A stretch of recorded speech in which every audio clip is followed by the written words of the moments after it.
I'm Caryn McBride. Thanks for tuning in today. Today we're going to be talking about the housing market in the Hudson Valley, and we have an expert on hand with us today, Hank Freeze.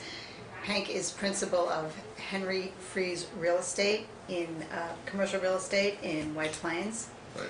And Hank is also a licensed real estate broker. He is the secretary treasurer of the New York State Association of Realtors and also chairs its legislative committee for a number of years. Hank, thank you for joining us today. My pleasure, my pleasure. Let's talk about the recent numbers that came out in the housing market for the Hudson Valley. I think statewide we saw an active June with the median sales price up and number of houses sold. Yeah, it's down. You know, it's not what it was 2 years ago or 3 years ago, but the figures are starting to revolve now. And, month over month, right? Yeah, from May. It was, if you go month to month, fine. It doesn't look good year to year, but it's too soon for that correction to have taken place fully.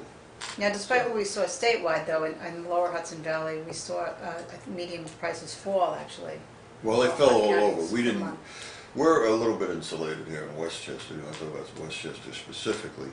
Our market is a lot slower to shift and change because we have a really high ticket market. We have the money here. And so, you know, the state is actually down more so than we are. But you're starting to see signs of rebound. I mean, the prices haven't plunged like they expected. They've moderated down. And, the sales actually have come up a little bit in June. So June was a good month. Might this be attributed to sort of coming back down to earth with some of these prices being a little more realistic? Oh, we were way over market. Yeah, we you know, we do great in great markets, but there was an adjustment that was absolutely necessary, and that has taken place.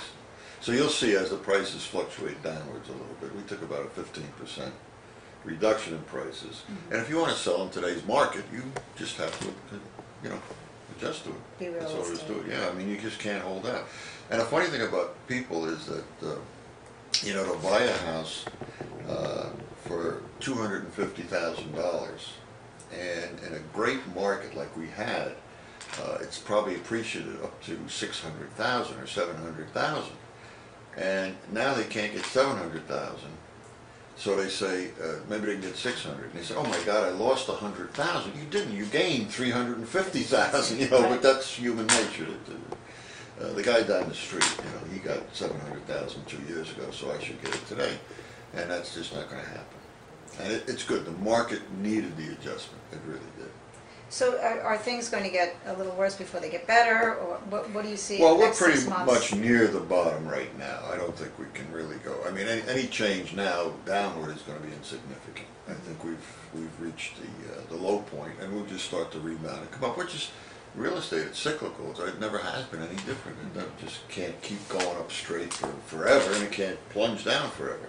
So I think we've had our major adjustment, and we should be all right by next year. If we got, and I don't want to say this, but we have a lot of negative press, and that's added to it. It makes people feel badly, you know.